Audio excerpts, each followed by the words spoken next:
C'est un plaisir de vous retrouver dans cette édition de la mi-journée. Bonjour et bienvenue. Les élections municipales 2025 au Togo ont été effectives hier sur toute l'étendue du territoire national. Les Togolais se sont rendus aux urnes. Le pouvoir exécutif a montré l'exemple à travers sa présence dans les bureaux de vote. Vous le verrez. Également de Lomé à Saint-Cancé, les Togolais sont sortis accomplir leurs devoirs civiques pour le compte des municipales 2025. Le calme et la sérénité ont pris le dessus. Vous aurez les détails dans cette édition. Et puis, nuit électorale, les partis politiques expriment leur satisfaction après le bon déroulement des élections municipales, une preuve de maturité et de responsabilité constatée dans tous les bureaux de vote. Vous le verrez. Bienvenue à vous qui nous rejoignez. Hier 17 juillet, le Togo a écrit une nouvelle page de sa démocratie à travers les élections municipales qui se sont déroulées sur toute l'étendue du territoire national. Le président de la République, Jean-Lucien Savy de Tové, en signe d'exemple, a accompli son devoir citoyen au centre de vote du collège protestant à Lomé. Les précisions avec Ramdan Bassina. Le président de la République s'est présenté dès les premières heures au centre de vote du collège protestant à Lomé. Jean-Lucien Savy de Tové a glissé son bulletin dans l'urne au bureau de vote numéro 12 sous les regards attentifs de la presse et de plusieurs électeurs mobilisés. Aujourd'hui, au-delà de son devoir civique, c'est un acte fort que le président de la République pose, celui de la décentralisation réelle, où chaque élu local sera un acteur important de la vie politique locale. Première consultation populaire sous le nouveau régime parlementaire, elle est aussi un baromètre de l'adhésion populaire aux différentes réformes engagées. À Kara, le président du conseil a accompli son devoir civique au lycée Maman Danida de Pia. Dans une ambiance empreinte de sérénité, il a glissé son bulletin de vote dans l'urne. Le constat a été fait par Nestor Mouzou. Le président du conseil a accompli son devoir civique ce jeudi matin au lycée Maman Danida de Pia. Il est arrivé sur les lieux à 10h30 précises. Après les salutations d'usage avec quelques personnalités présentes, il s'est dirigé vers le bureau de vote numéro 1 pour déposer son bulletin dans l'urne. Un geste simple mais chargé de sens dans ce contexte particulier. Il s'agit en effet des secondes élections municipales de l'histoire du Togo, mais surtout des premières organisées sous la 5e République, entrée en vigueur le 6 mai 2024. Avec cette nouvelle constitution, le Togo a opté pour un régime parlementaire, un système qui place le citoyen au cœur de l'action publique, un modèle qui vise à garantir une écoute constante des aspirations populaires et à rapprocher davantage les institutions du peuple souverain. Tout comme l'exécutif, le président de l'Assemblée nationale et du Sénat ont également exprimé leur vote respectivement à Corvier et à Dapaon. Un acte exemplaire comme pour dire le développement des communes est une affaire de tous. Et sur l'ensemble du territoire national, le vote a été observé de Lomé à Saint-Cancé. Les centres de vote étaient ouverts. Les candidats et électeurs ont répondu présents dans les centres de vote pour accomplir leur devoir civique.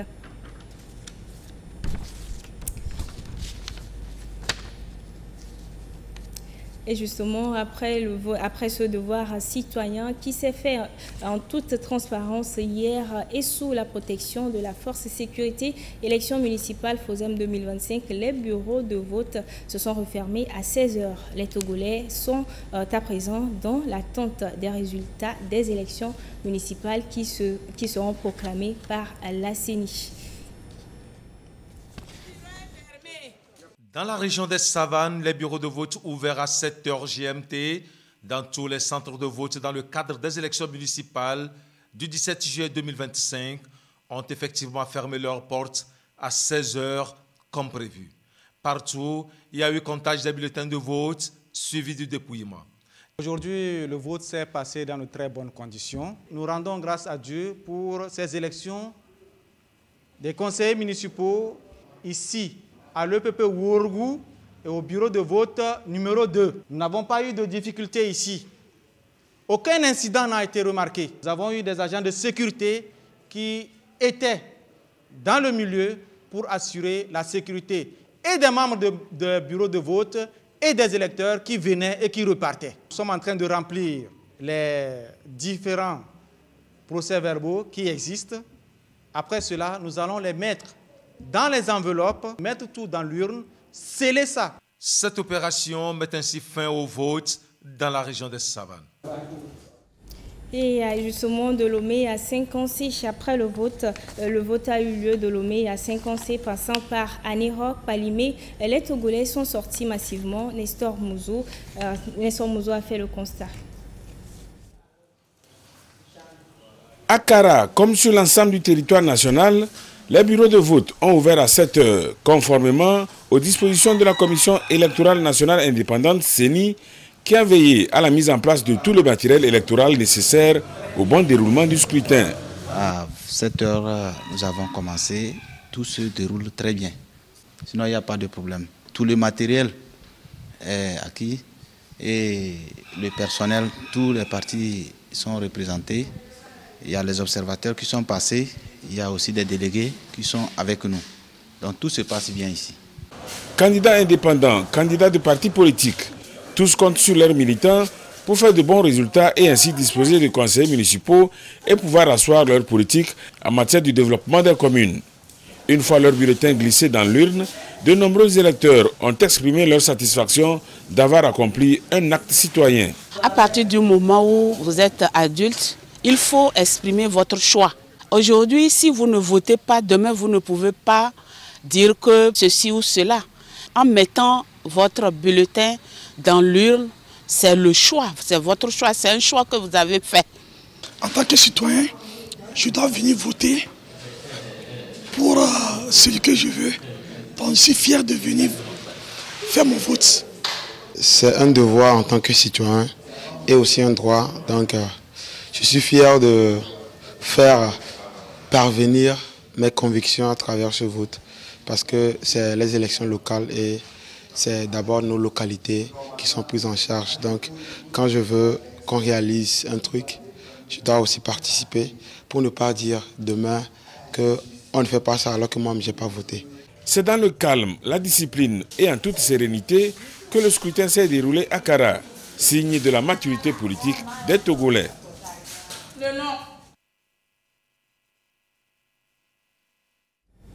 Et après le vote, ce devoir citoyen qui s'est fait en toute transparence et sous la protection de la force sécurité chez l'élection municipale FOSEM 2025, les bureaux de vote se sont refermés hier à 16 h. Les Togolais sont à présent en attente des résultats des élections municipales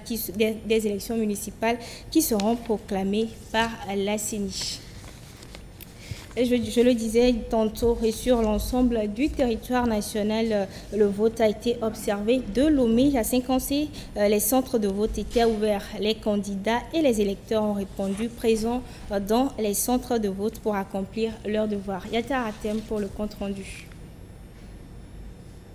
Dans la région des Savanes, les bureaux de vote ouverts à 7 h GMT dans tous les centres de vote dans le cadre des élections municipales du 17 juillet 2025 ont effectivement fermé leurs portes à 16 h comme prévu. Partout, il y a eu comptage des bulletins de vote suivi du dépouillement. Aujourd'hui, le vote s'est passé dans de très bonnes conditions. Nous rendons grâce à Dieu pour ces élections des conseillers municipaux ici, à l'EPP Wourgou et au bureau de vote numéro 2. Nous n'avons pas eu de difficultés ici. Aucun incident n'a été remarqué. Nous avons eu des agents de sécurité qui étaient dans le milieu pour assurer la sécurité et des membres de bureau de vote et des électeurs qui venaient et qui repartaient. Nous sommes en train de remplir les différents procès-verbaux qui existent. Après cela, nous allons les mettre dans les enveloppes, mettre tout dans l'urne, sceller ça. Cette opération met ainsi fin au vote dans la région des Savanes. Et justement, le vote a bel et bien eu lieu sur toute l'étendue du territoire national. Les Togolais se sont rendus aux urnes pour accomplir leur devoir civique hier jeudi pour le compte des municipales au Togo dans le calme. Ils ont opéré leur choix avec pour finalité l'élection des nouveaux conseillers municipaux. Nathalie Panegan pour les pour plus de précisions.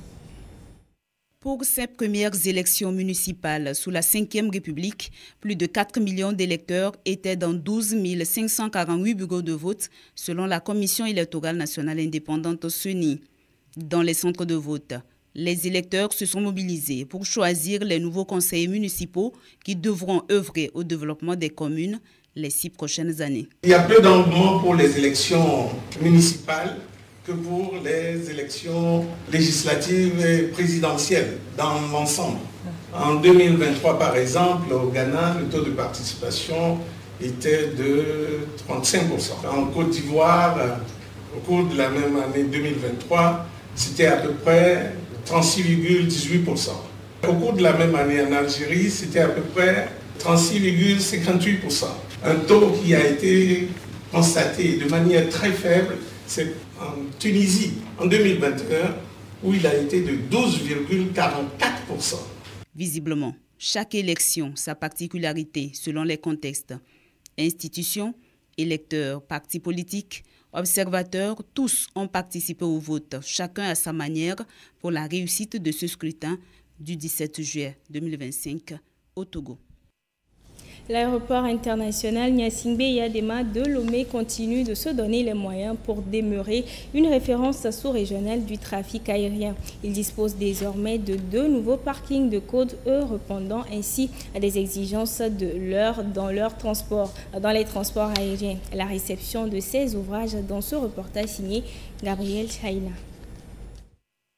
À l'aéroport international Gnassingbé Eyadema de Lomé, les ambitions prennent de la hauteur. Cette coupure symbolique de ruban marque la mise en service officielle de 2 nouveaux parkings avions de code E destinés à accueillir de gros porteurs. D'une surface totale de 21 235 m², ces aires de trafic ont nécessité un investissement de plus de 6 milliards de francs CFA.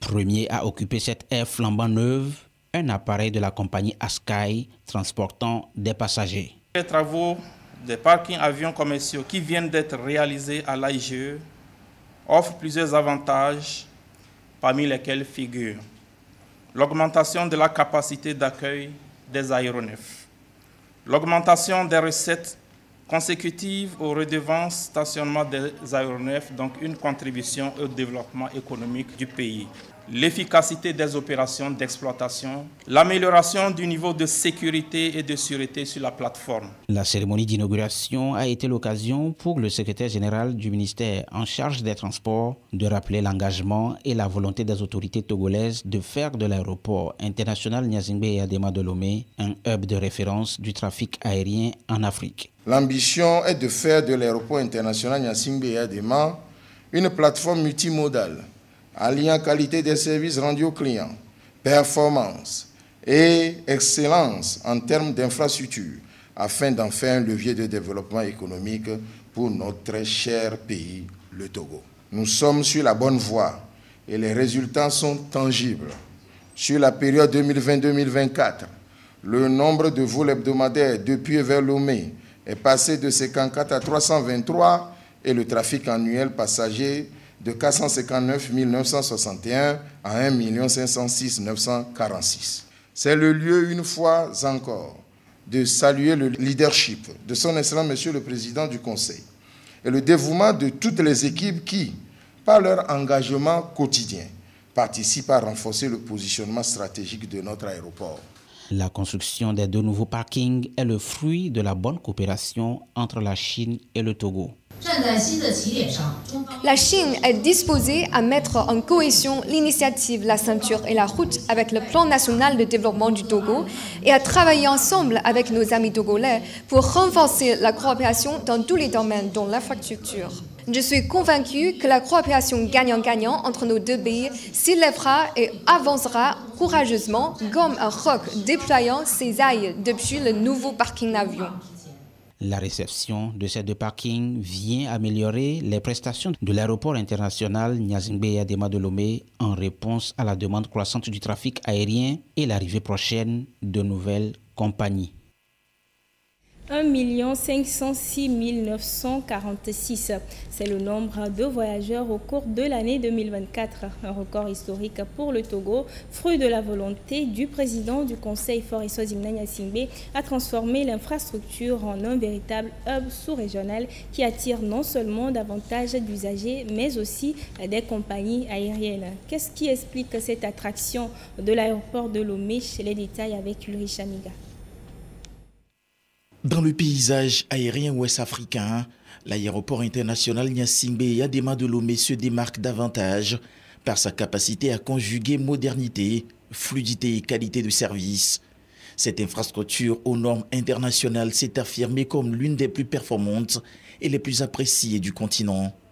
Le nouveau terminal de l'aéroport de Lomé a complètement transformé l'expérience des usagers et séduit les compagnies aériennes qui y opèrent.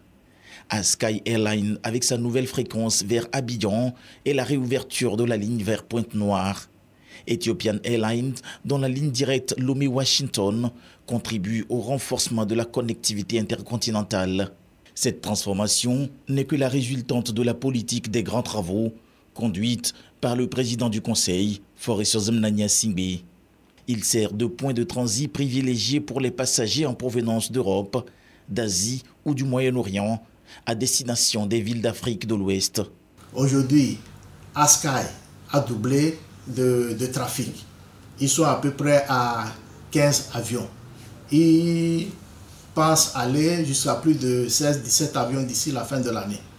Ethiopian Airlines, ses vols vers les États-Unis ont augmenté. Aujourd'hui, on est à 5 vols par semaine. Sa proximité avec les capitales voisines comme Accra, Cotonou, Abuja ou Abidjan en fait un hub naturel pour les voyageurs d'affaires et les touristes en quête d'itinéraires rapides et optimisés. Le Togo dessert plusieurs autres pays d'Afrique de l'Ouest. Je suis asiatique et je trouve que le Togo offre un cadre bien confortable. Je suis togolais, je suis sorti du pays et je peux vous confirmer que notre aéroport est l'un des meilleurs de la sous-région. Tout est mis en place, tout est bien positionné, les conditions d'entrée, tout est facile de sortir, de revenir. Donc nous devons être fiers. Conséquence, l'augmentation du niveau du trafic au cours de l'année 2024. Le trafic passager à l'aéroport de Lomé a atteint 1 506 946 voyageurs selon le ministère de l'économie et des finances, soit une progression de 6,2% par rapport à l'année précédente où les autorités aéroportuaires avaient compté environ 1,4 million de passagers. Le pays atteint ainsi, une année plus tôt, son objectif de 1,5 million de passagers fixé pour 2025. L'objectif est d'accueillir à terme 2 millions de passagers par an. Cette dynamique est poursuivie aujourd'hui par le président du Conseil qui maintient le cap. Des équipes formées aux meilleures pratiques internationales veillent au quotidien à la surveillance des infrastructures, au contrôle des bagages et au suivi rigoureux des procédures. Cette rigueur a permis à l'aéroport de Lomé d'obtenir plusieurs certifications de l'Organisation de l'aviation civile internationale OACI et de renforcer sa crédibilité auprès des transporteurs internationaux pour qui le ciel togolais est fiable et sécurisé.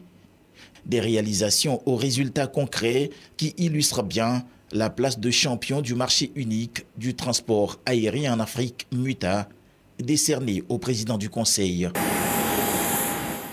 Parlons environnement à présent. Lomé s'engage pour un avenir plus propre et c'est à travers le projet Vadepo qui a été officiellement lancé par l'association Miawodo. L'objectif, réduire la pollution en collectant et valorisant les déchets plastiques dans les zones urbaines et périurbaines. Nanda Ibrahim, Giovanna Fambidi. Face aux différents problèmes de pollution dus à la mauvaise gestion des déchets, le projet Vadepo s'inscrit en solution innovante.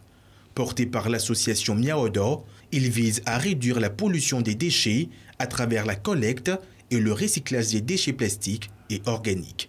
Ceci à travers 2 composantes. La première composante consiste à renforcer les infrastructures de transformation de production d'objets recyclés de Miawodo, ce qui devra nous permettre de renforcer notre capacité de production des objets recyclés, les broyer de plastique, les planches et les profilés de plastique qui permettent de fabriquer toutes sortes d'objets ou de meubles. La deuxième composante du projet concerne la production du compost. Et donc nous avons prévu accompagner et structurer 2 unités de compostage dans 2 communes, notamment la commune du Golfe 2 et la commune d'Aguenivé 2. Nous avons identifié les opérateurs informels de tri qui seront formés dans la production du compost, ce qui va leur permettre de développer des sources complémentaires. Le projet VADEPO bénéficie du soutien conjoint du district autonome du Grand Lomé et de l'Agence française de développement. Le projet VADEPO fait partie des 5 initiatives sélectionnées dans le cadre du projet environnement urbain de Lomé Peul 3, financé par l'Agence française de développement et mise en œuvre par le district autonome du Grand Lomé. Le projet VADEPO contribue à un enjeu majeur de la ville, réduire la quantité de déchets acheminés vers le centre d'enfouissement technique du Grand Lomé, afin de préserver cette infrastructure essentielle et d'en prolonger la durabilité. L'exécution du projet VADEPO est estimée à 125 883 000 francs CFA. Au-delà de ses effets positifs environnementaux, VADEPO devra stimuler l'économie circulaire et encourager la création d'emplois verts. Démarrée depuis le 1er mars 2025, l'initiative va durer 12 mois. Merci.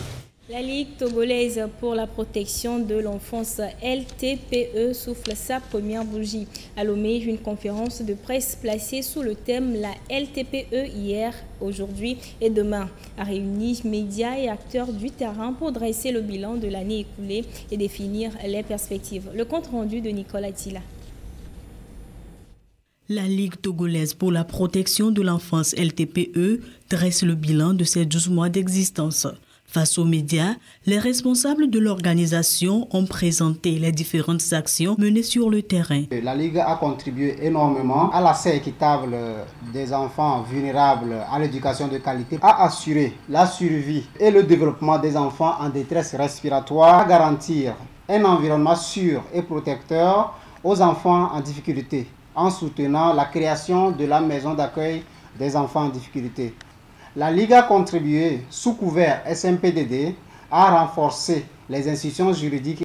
Santé, éducation, accès à la justice et à la protection, autant de domaines dans lesquels la LTPE s'investit au quotidien aux côtés des structures d'accueil des enfants vulnérables. Notre vision est de pouvoir créer un environnement favorable à une enfance efficacement protégée et à l'horizon 2030, aboutir aux côtés du ministère de l'Action sociale à une harmonisation de l'accueil des enfants dans toutes les structures d'accueil.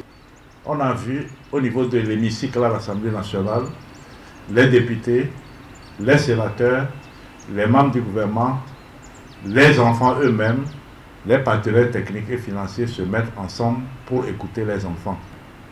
Nous ne pouvons que faire le plaidoyer en direction du gouvernement pour que ce genre d'action qui rassemble tous les acteurs engagés dans la prise en compte des enfants et particulièrement les enfants en difficulté puisse continuer. Dans les prochains jours, la LTPE entend étendre ses actions à d'autres régions du pays. Une ambition nourrie par une seule priorité: faire de la protection de l'enfance une cause nationale.